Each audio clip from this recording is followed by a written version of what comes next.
Most of my career, I've been a modeler. Occasionally, I also help out with visual development, and I love to draw and I love to sculpt. And those are the two things as a kid that really sort of fascinated me. What I didn't have as a kid was sort of what I think this this system, Diverse Toons, provides for you guys. I didn't have anybody to tell me, hey, here are the people who make these movies or games or the things that you like, to look at and experience. I didn't know that this was possible. They just sort of plopped down out of the ether. So having something like this where you can see people sort of talk about their experience is, I think, pretty great. So this is Sketchbook Pro. If you haven't used it, it's a free program. It's really great, super intuitive. It's got a mirroring feature here, right? So what I'm going to do is I'm going to do an old, let's do one male and one female, right? So I'll do sort of an old shaman, let's say. And the first thing I want to try to establish is what is the giant graphic shape. So I'll make this guy's shape something sort of like this, right? And what I'll also do is I'll pick a dominant sort of side. So it's not 50-50, sort of like how this is. I'll take one edge and I'll make it longer. And since it's a male, and typically males have big jaws, I'm gonna go ahead and make the bottom part a little bit longer. So let's see if I can do that. And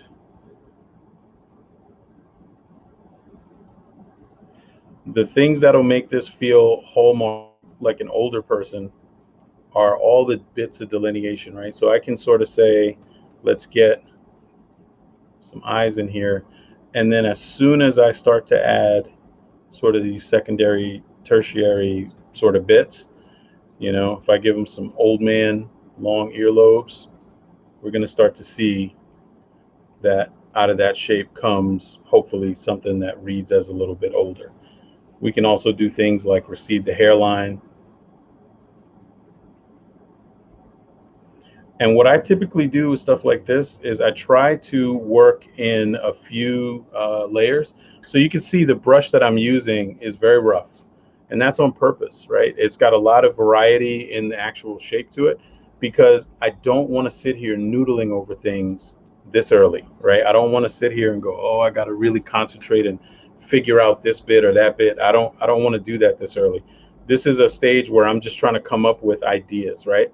And if I get an idea that I like, right, so I'd probably do about 7 or 8 of these. And if I get an idea that I like, what I would then do is make another layer and start to refine and maybe use a slightly different brush, right? And, and even with this brush, even though it's got a little more fidelity, I'm using a really big brush, right? So you'll notice I'm not like making Wow. my brush super small and coming in here and like getting all noodly. I can later if I want to, but that's the part that I really want to save for ZBrush, right? So I can come in here, oops, and make the brush a little bit bigger. So maybe something like that. And also I'm using a Wacom Cintiq. I like Cintiqs and I like any tablet really. If you have not used one of those, it is super helpful. To it's basically just like an iPad, right? But this part, Sketchbook Pro is also available on the iPad. So if you have access to an iPad, that is great. Um, but here, I'll just quickly sort of block out this old dude. And here's where, in 2D, you can really sell that age, right? So if I did this as one big long fluid line like this, it would read. But by breaking up that line, it really sort of says, hey, this is, you know, um, this is a weathered sort of aged aspect of the character, right? So let's do something like that.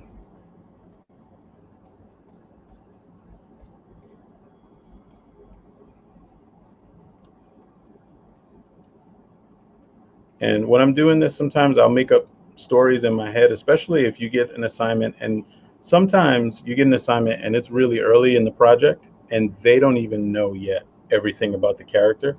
And that's my favorite because then you really get to go story time. So for example, this might be a character that, you see it all the time in films. You get a character that you think is the good guy or the bad guy or whatever, and then later on you find out something else.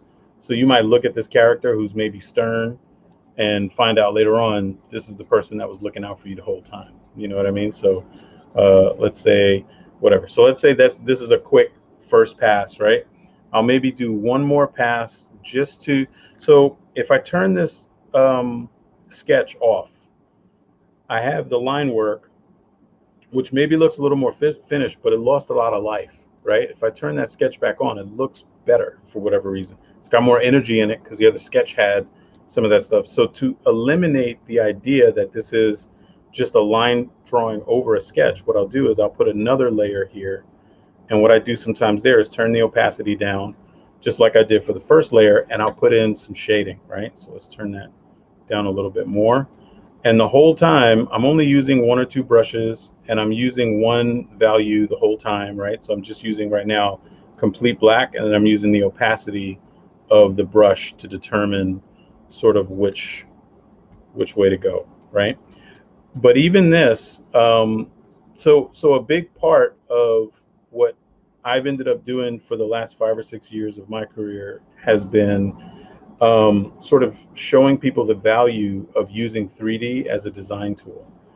Because a lot of the people that are in charge at studios right now, when they were in production, a lot of them, 10, 15 years ago, before they became decision makers, 3D was too slow to actually contribute this way.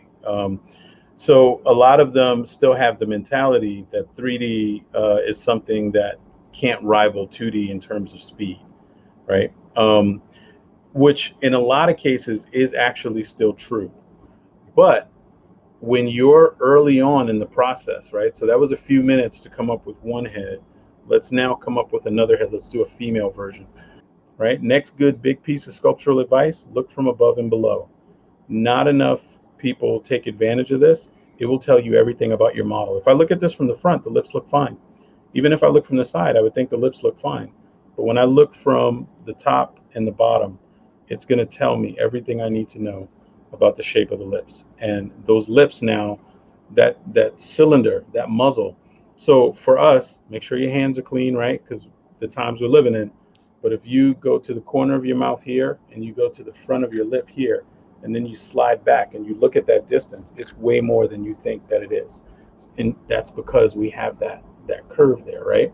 Same thing here with the outside corner of your eye and the inside corner of your eye. If you put your hand near each section and then just slide back and look at the distance, it's way more distance than you actually think that there is, right? So looking from above and below is going to give us the best sort of indication of whether or not things are turning in space enough. We do have a question. Yes, Are there any exercises you suggest for those analytical artists that are perfectionists and immediately go to details so that we can constantly focus on form first?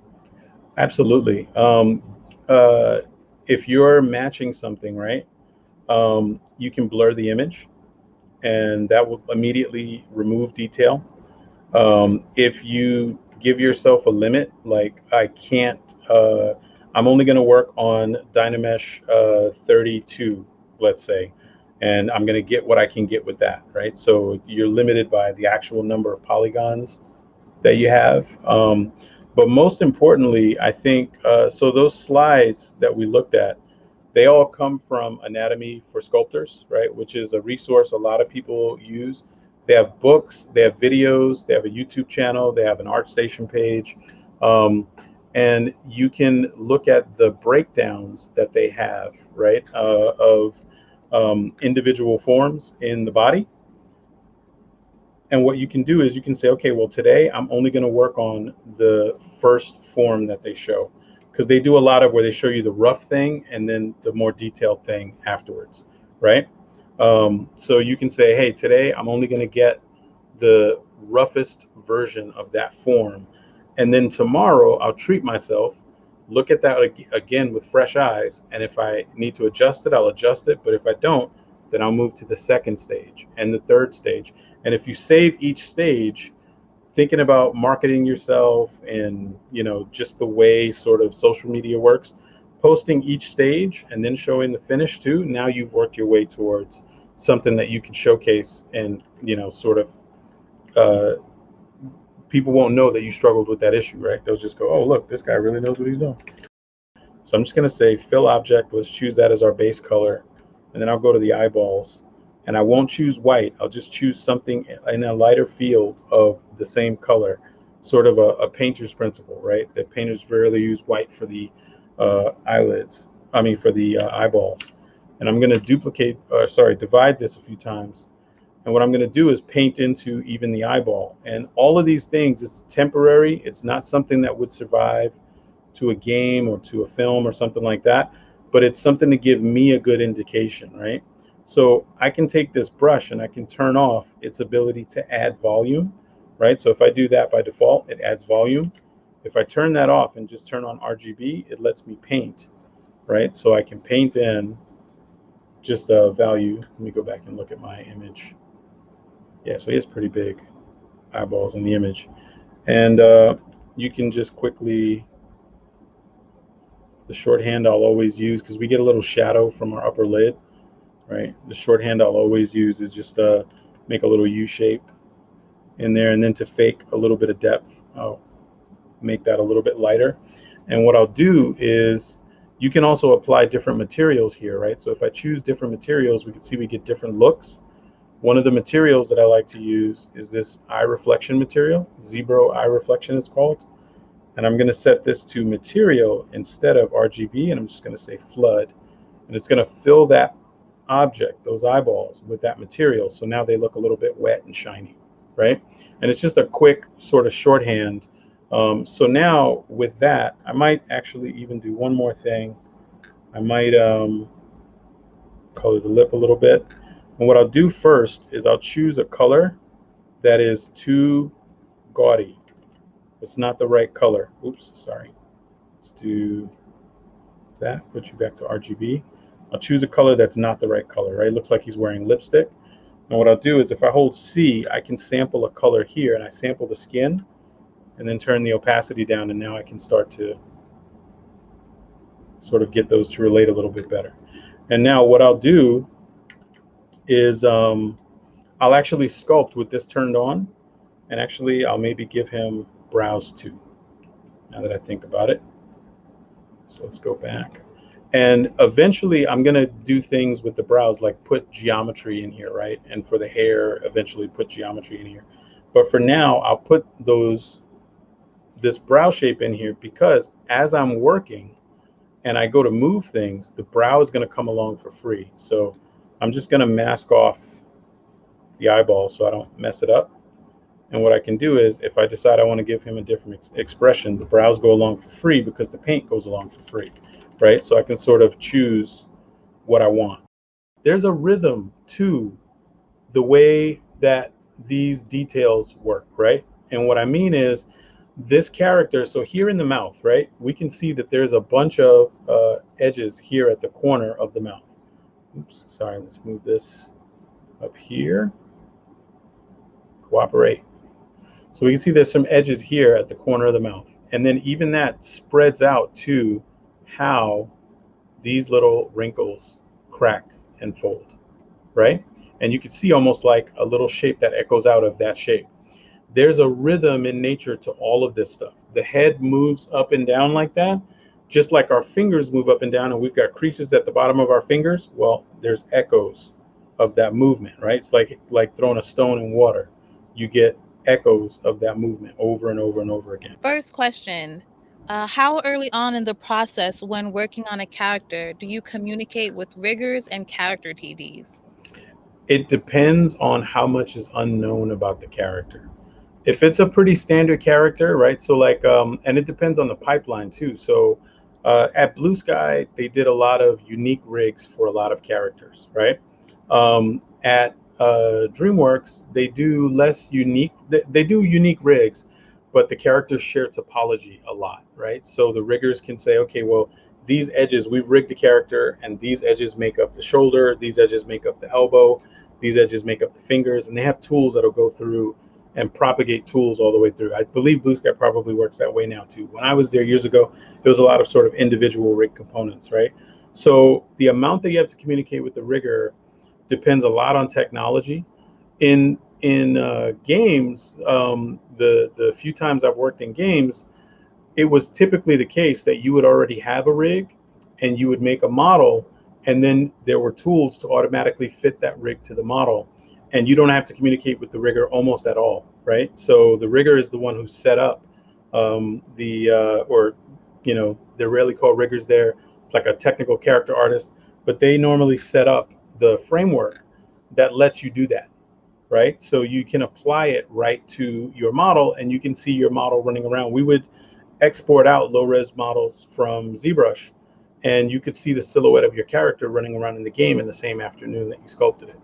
And then you could have confidence that based on where that thing was going to be in the world, the shapes were working appropriately in the proper context.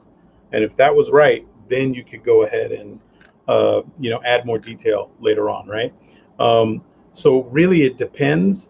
Ideally, early. Ideally, you'd work with a rigger as early as possible, but you should have flexibility. In those game situations, if I went to go talk to some of the riggers right away as I'm working on something, they'd look at me like, dude, don't bother me. Like, go do your job, go get the model done, and then like we'll talk later, right? If you have trouble fitting the rig to the model, then let's talk.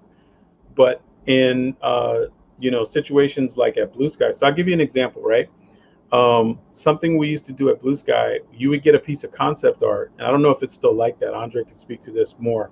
But we would get a piece of concept art, and the concept art would have the character in a pose, right? We would show the model and try to get approval on the model roughly in that pose.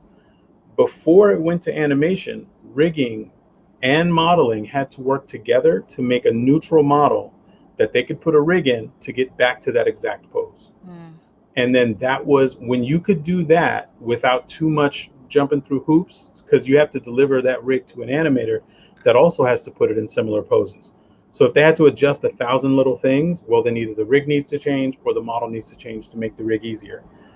But if they could do it without too much hassle, it means an animator could do it without too much hassle. So to get final approval for the character, the final approval for the character is the model and the rig together.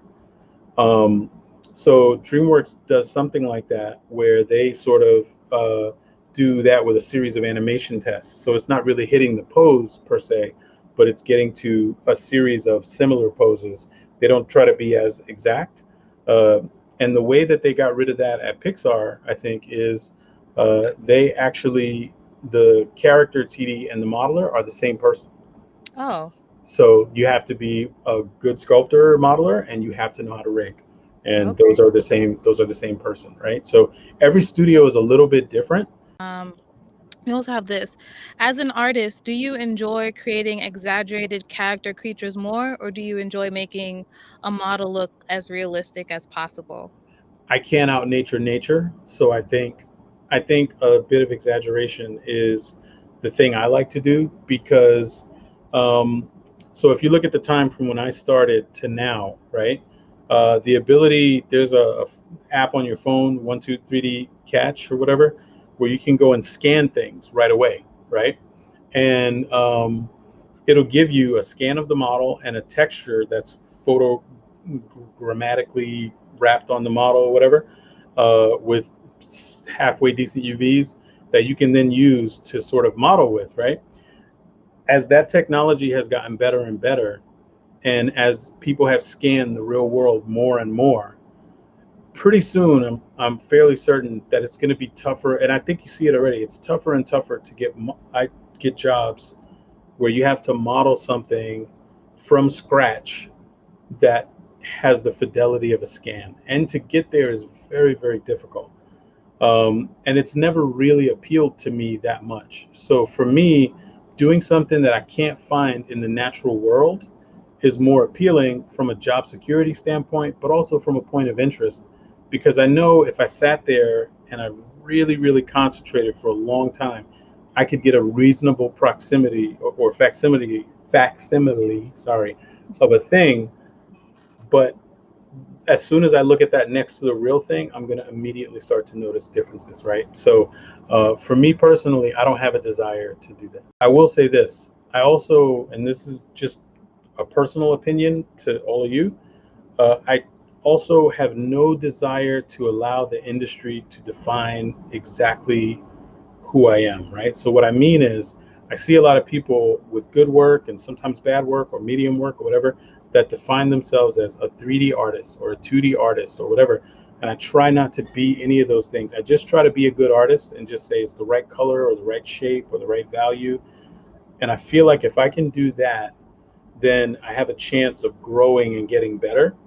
You do need to have a certain level of focus to do a job. So like right now, I'm doing a lot of modeling and a little bit of visual development, right? So I need to be good at modeling and I need to be good at the technical aspects related to modeling to keep my job, right? So that's just part of it.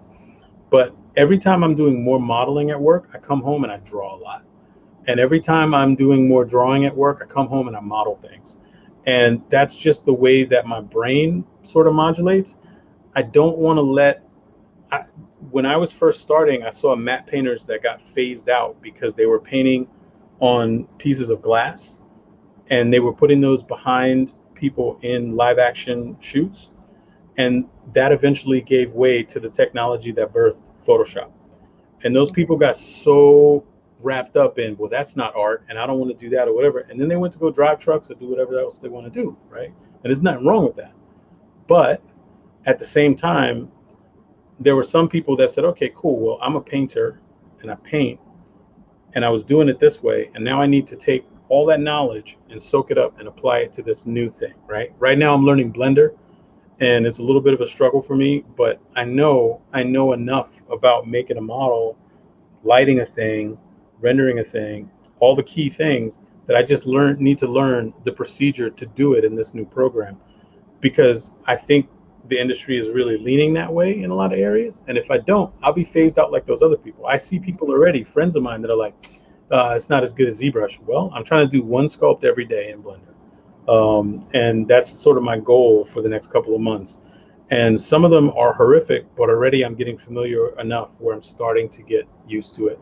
And eventually, if it replaces ZBrush, I don't care because I know it, right? So that's sort of the way I try to think about it. Be flexible and grow your mind as an artist. Don't allow the industry to say, okay, well, this is the job opportunity you have today, and that's going to define you for your life. You know, if you really, really like it and you want to call yourself, I'm a 3D modeler and I don't have any interest in that other stuff, that's cool, but be prepared. If you do realistic 3D models or cartoony 3D models, be prepared for the industry to shift different Mhm. tools, different ideas, and you better be ready to shift with it.